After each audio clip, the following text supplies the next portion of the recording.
إن الحمد لله نحمده ونستعينه ونستغفره ونستهديه ونعوذ بالله من شرور أنفسنا ومن سيئات أعمالنا من يهده الله فلا مضل له ومن يضلل فلا هادي له وأشهد أن لا إله إلا الله وحده لا شريك له وأشهد أن محمدًا عبده ورسوله يا أيها الذين آمنوا اتقوا الله حق تقاته ولا تموتن إلا وأنتم مسلمون أما بعد فإن أصدق الكلام كتاب الله وخير الهدي هدي محمد صلى الله عليه وسلم وشر الأمور محدثاتها وكل محدثة بدعة وكل بدعة ضلالة وكل ضلالة في النار. مسلمان بەڕێزەکان میوانەکانی ماڵی خوا داواکارم لە پەروەردگاری مەزن بۆ خاتر ناوە جوانەکانی خۆی بۆ خاتر ئیسمی عەظەمی خۆی لێ ئەپاڕێینەوە کە ئەم زروفەمان بۆ چاک بکە قەیڕان و قات و قڕیمان لەسەر لابە تەبایی و خۆشەویستی و برایەتی بخاتە نێوان هەموو چین و تایفە و ڕیزەکانی گەلەکەمانەوە. مسلمانە بەڕێزەکان، لە زنجیرە باسەکانی پێغەمبەرناسی لە باسی ئەو هۆکارانەی کە وای کردووە کە پێغەمبەر صلی الله عليه وسلم چەند خێزانێک بهێنێ لە هەفتەکانی پێشووە باسی ئەوەمان کرد کە ژنهێنانی پێغەمبەری خوا صلی الله عليه وسلم هەموو پڕ بە حیکمەت بووە، هیچی بێ حیکمەت نەبووە و ڕوونکردنەوەی تەواومان لەو بارەیەوەدا، بەڵام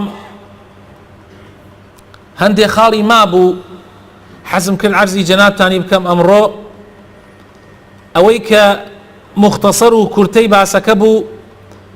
وتمان 6 هۆکاری سەرەکی هەبووە بۆ تعددی زەواجی پێغەمبەری خوا صلی الله عليه وسلم.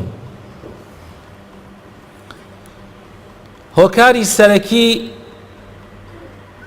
ژنهێنانەکانی پێغەمبەری خوا صلی الله عليه وسلم دعوە و بانگەواز بووە، واتە پێغەمبەری خوا صلی الله عليه وسلم لەبەر خاتری بڵاوکردنەوەی دینی ئیسلام، بانگەوازی ئیسلام، گەیاندنی پەیامی ئیسلام، پەیامی خوای پەروەردگار بە هەموو مرۆڤایەتی بە هەردوو ڕەگەزەوە، ڕەگەزی ئافرەت و ڕەگەزی پیاوەوە، پێغەمبەری خوا صلی الله عليه وسلم چەند خێزانێکی خواستووە.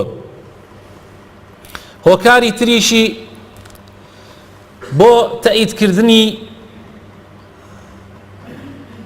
خەڵکی بوو بۆ لای ئاینی ئیسلام، بۆ ئەوەی کە خەڵکانێک هەبێ یا کەسانێک هەبن ببن بە پاڵپشتی ئەم دینە، چونکە بەڕاستی هەموو دەعوەیەک و هەموو بانگەوازێک پێویستی بە هاوکاری هەیە، پێویستی بە نەسرەت هەیە وەکو ئەسبابی دنیایی. جا پێغەمبەری خوا صلی الله عليه وسلم ئەو زەواجانەی کە ئەیکرد هەندێکی ئەبووە مایەی ئەوەی کە عەشرەتانێک، خەڵکانێک، قەومانێک ببن بە دۆست و لایەنگری پەیامی ئیسلام. جا بەهۆی ئەوانەوە ئاینەکە زیاتر پتەو ئەبوو و شەوکەتی زیایی ئەکرد و بە ئاسانی دوژمنان نەیانەوێرا بە ئیسلام. هۆکارێکی تر لەو هۆکارانەی کە عەرزمان کردن لە هەفتەکانی پێشووە ئیکتیمالی تەشریعی ئیسلام، تەواوکردنی شەریعەتی پیرۆزی ئیسلام.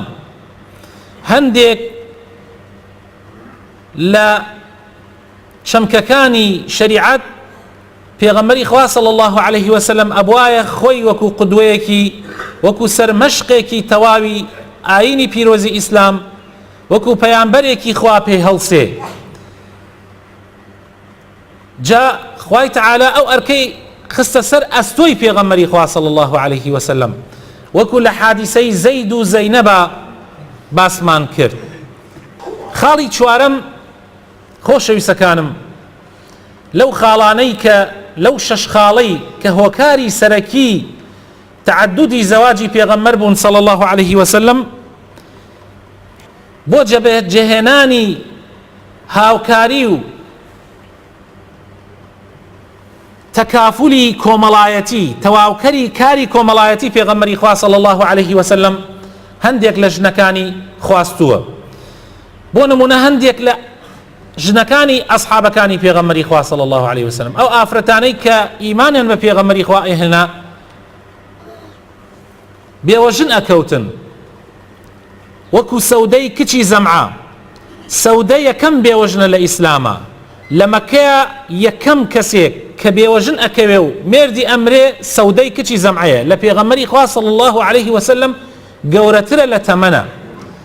پێغەمبەری خوا صلی الله عليه وسلم بۆ ئەوەی مسلمانان هیچ حرەجێکیان نەبێ، پێغەمبەری خوا صلی الله عليه وسلم خۆی سەودە ئەخوازێ، خۆی سەودە ئەخوازێ پاش وەفاتی خەدیجەی خێزانی و داڵدەی ئەدا مع العلم لە پێغەمبەری خوا صلی الله عليه وسلم گەورەتر ئەبێ لە تەمەنە.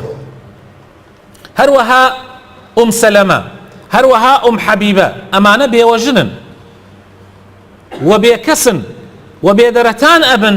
پێغەمبەری خوا صلی الله عليه وسلم خۆی یەکەم کەس ئەبێ دەست پێشخەر ئەبێ لەمە بۆ ئەوەی لەناو کۆمەڵگای ئیسلامە لەناو مجتەمەعی ئیسلامە خراپەکاری بڵاو نەبێتەوە. هۆکارێکی تر لەو هۆکارانەی کە پێغەمبەری خوا صلی الله عليه وسلم بەهۆیەوە تعددی ئەزواجی کردووە تەوثیق ڕەوابط الصحبە، پتەوکردنی پەیوەندی هاوڵایەتی لەگەڵ ئەصحابەکانی پێغەمبەر صلی الله عليه وسلم. پێغەمبەری خوا کۆمەڵە ئەصحابەیەک بوون بە دەوریا وەکو ئەستێرە، زۆربەی ئەرکی ئاینی ئیسلام کەوتوو بۆ ئەستۆی ئەوان بۆ ئەوەی پەیوەندیەکی پتە لە نێوانیانان ڕوو بدا. پێغەمبەری خوا صلی الله عليه وسلم مەسئلەی ژن و ژنخوازی ئەکردە هۆکار. بۆ نمونە ئەبوو بەکری سدیق کە نزیکترین ئەصحابەکانی پێغەمبەری خوا بوو صلی الله عليه وسلم، پێغەمبەری خوا کچێکی لێ ئەخوازێ.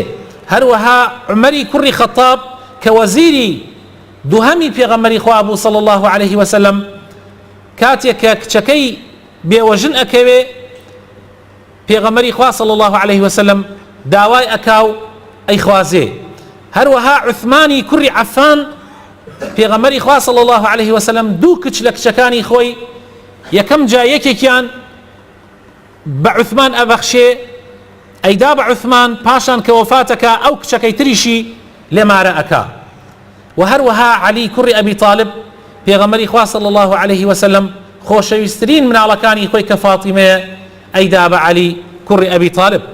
ئەم چوار خەلیفەیە، ئەم چوار ئەستێرەی دەوری پێغەمبەری خوا صلی الله عليه وسلم بەو خزمایەتی و ژن و ژنخوازیە پەیوەندیەکەیان پتەوتر ئەبێ، چونکە ئەوان زۆر لە یەکەوە نزیک ئەبن، بەهۆیەوە پێغەمبەری خوا صلی الله عليه وسلم کارەکانی زیاتر ڕائەپەڕێنێ.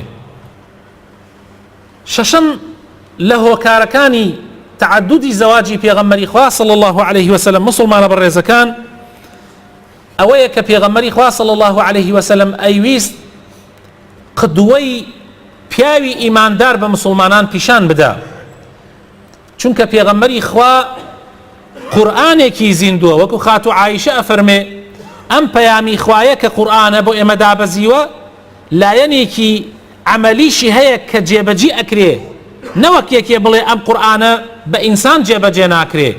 پێغەمبەری خوا صلی الله عليه وسلم قورئانێکی زیندوو بووە، ئەو قورئانەی بە کاملی جێبەجێ کردووە، وەکو مێردێک، وەکو باوکێک، وەکو سەرکردەیەک، وەکو تاجرێک، وەکو بازرگانێک، وەکو کەسێکی بە ڕەحم و بە سۆز لە ناو کۆمەڵگایە، وەکو ئیمام و خەتیبێک، وەکو هەموو صفاتەکانی مرۆڤ پێغەمبەری خوا صلی الله عليه وسلم قورئانی جێبەجێ کردووە. وەلایەنێکی گرنگی ژیانیش مەسەلەی هاوسەرایەتیە، مەسەلەی هاوسەرایەتیە. پێغەمبەری خوا صلی الله عليه وسلم ئەو قورئانەی جێبەجێ کردووە لە ناو خێزانەکانیە، لە ناو مناڵەکانیە، لە ناو ژن و کەس و کارەکەیە، تا ئەوانیش بیگەێنن بە موسڵمانان. پێغەمبەری خوا صلی الله علیه وسلم چۆن معاملە، چۆن هەڵس و کەوت لەگەڵ ژناکە، چۆن عەدالەت ئەپارێزێ. ئاخر برایان ئەگەر پێغەمبەری خوا صلی الله علیه وسلم قودوە نەبوایە بۆ ئێمە، هیچ کەسێک تەسەووری نەئەکرد کە ئینسان بتوانێت ئیدارەی 2 ژن بکە، ئیدارەی 3 ژن بکە، ئیدارەی 4 ژن بکە کە خوا حەڵاڵی کردووە. ئەوترا قەت کەس ناتوانێ.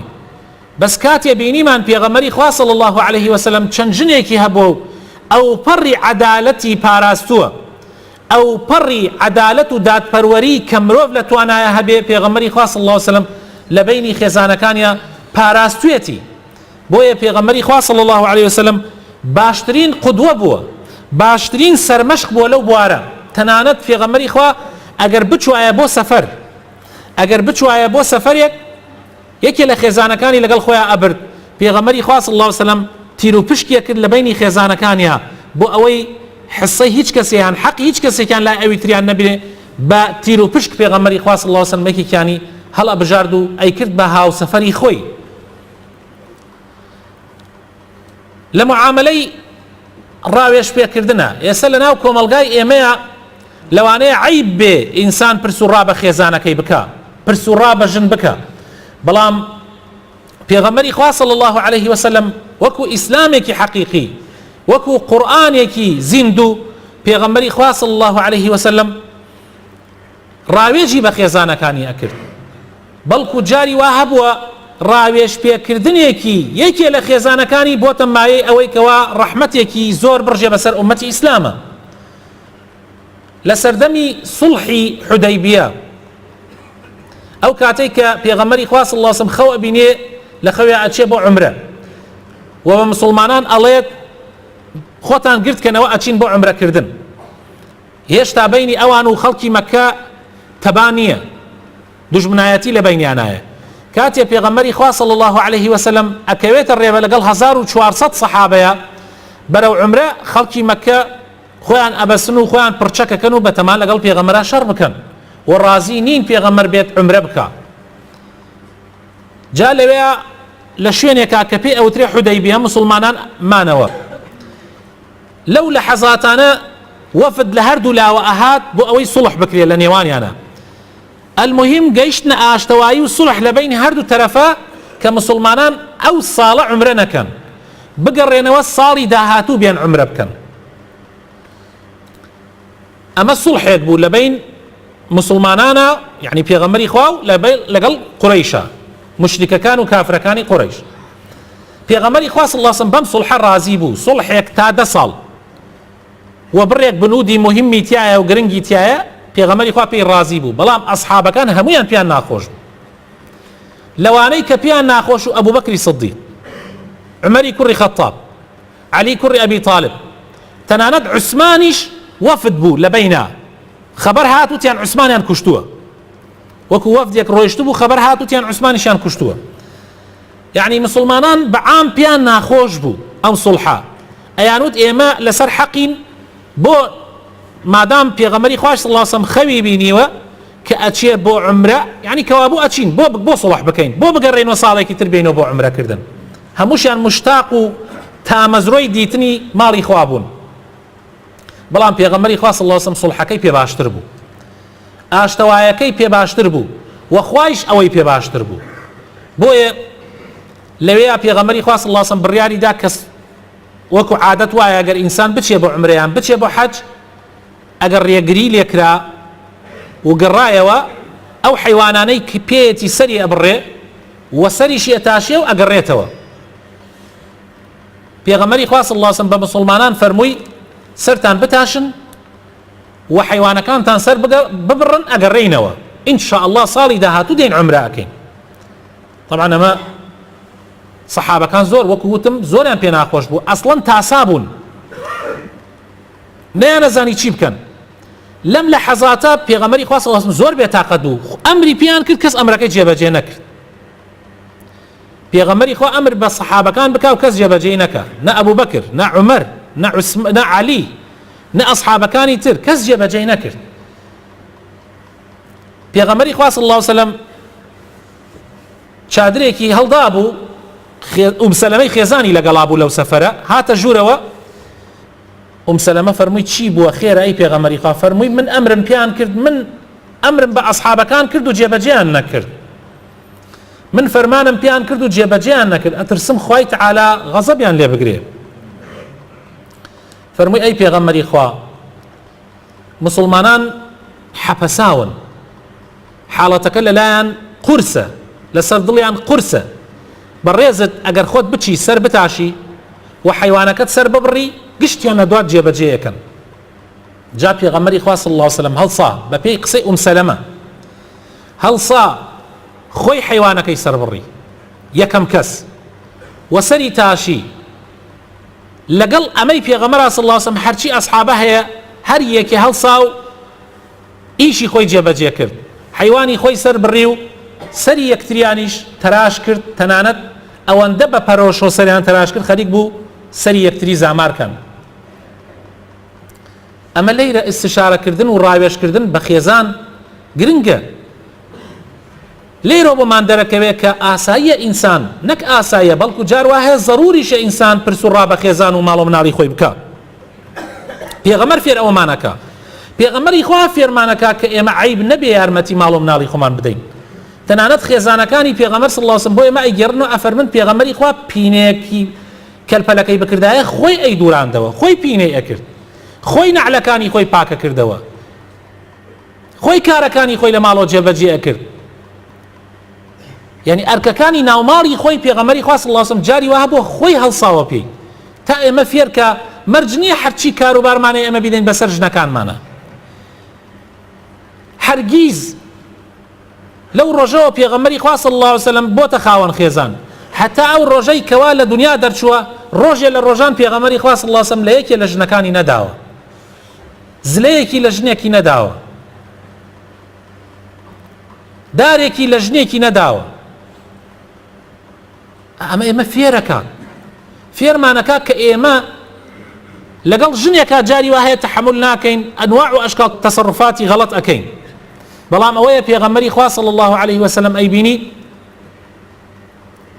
قودوەی هەمومانە، خاوەنی چەندین خێزانە و ژنیش ئەی طەبیعەتی ژن لەگەڵ یەکا بە تایبەت کە هەوەی یەکتری بن، هەوێی یەکتری بن، چۆنە لەگەڵ ئەوەیە پێغەمبەری خوا صلی الله علیه وسلم ڕۆژێ لە ڕۆژان یەک شتێک ناکات دڵیەکیان ئازار بدا، یان بە تایبەت لە لێدانە. وەفای پێغەمبەری خوا صلی الله علیه وسلم بۆ خێزانی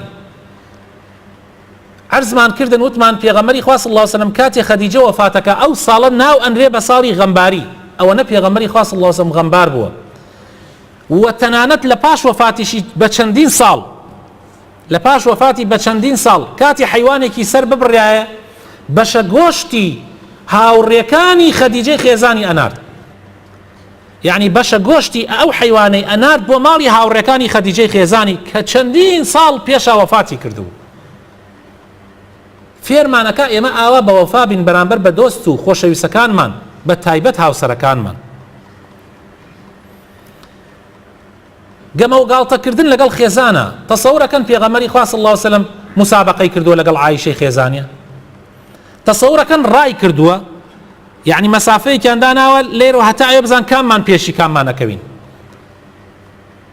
تەسەورەکەن پێغەمبەری خوا صلی الله علیه وسلم جۆرەها گاڵتە و گەمەی لەگەڵ ماڵ و مناڵی خۆیان کردووە، مع العلم لە هەر هەمومان پێغەمبەر مەشغوڵتر بووە.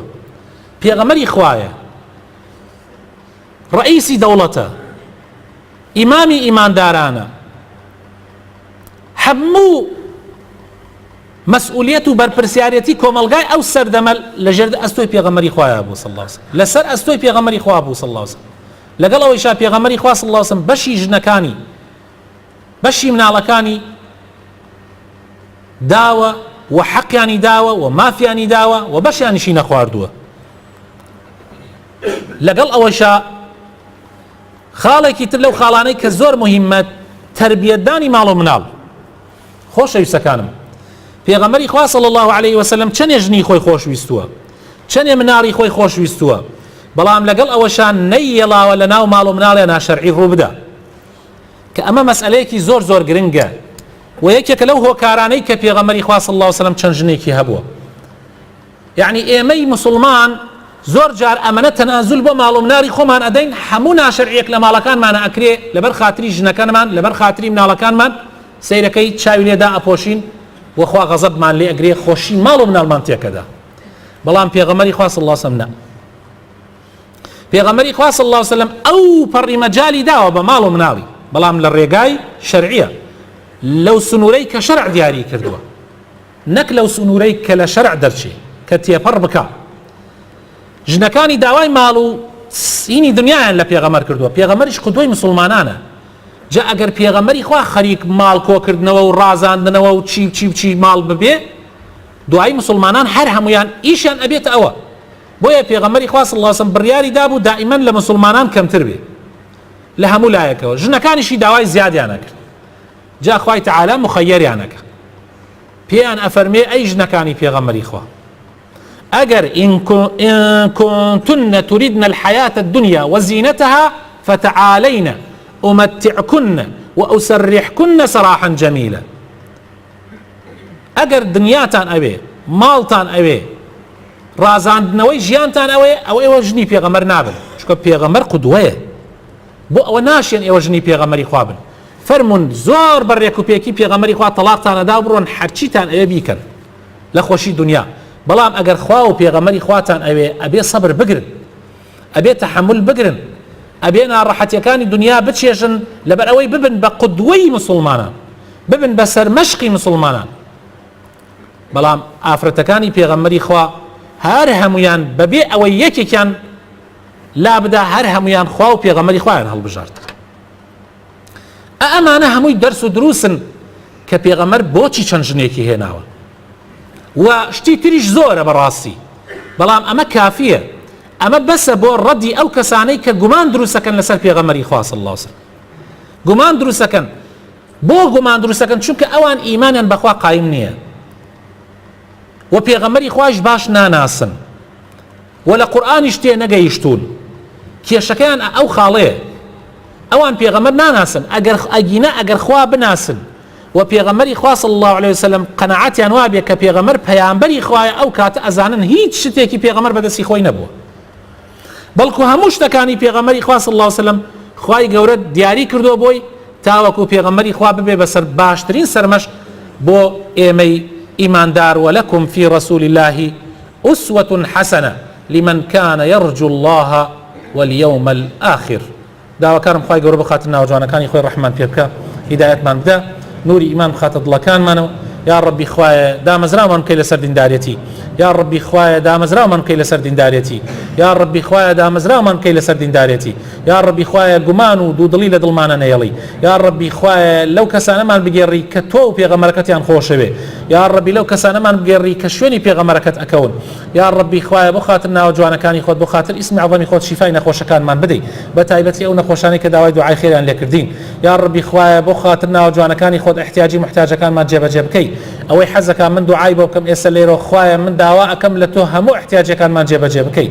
یا ڕەبی خوایە ئەم وەزعەمان بۆ باش بکەی. یا ڕەبی کاربەدەستانی ئەم وڵاتە هیدایەت بدەی بۆ ئەوەی چاک بکەن بۆ ئەم وڵاتە. یا ڕەبی خوایە داوات لێ ئەەکەین گەندەڵی ناو دڵی دەسڵاتدارانمان دەرکەی. یا ڕەبی داوات لێ ئەەکەین گەندەڵی لە ناو دڵیان دەرکەی، خۆشەویستی خۆت و خۆشەویستی ئەو خەڵکە بخەیتە دڵیانەوە. یا ڕەبی خوایە بۆ خاتر ناوجوانەکانی خۆت، بۆ خاتر ئیسمی عەظەمی خۆت کوردستان لە هەموو بەڵاو موسیبەتێک، لە هەموو تەفریقە و دووبەرەکێت بپارێزی. ئامین ئامین.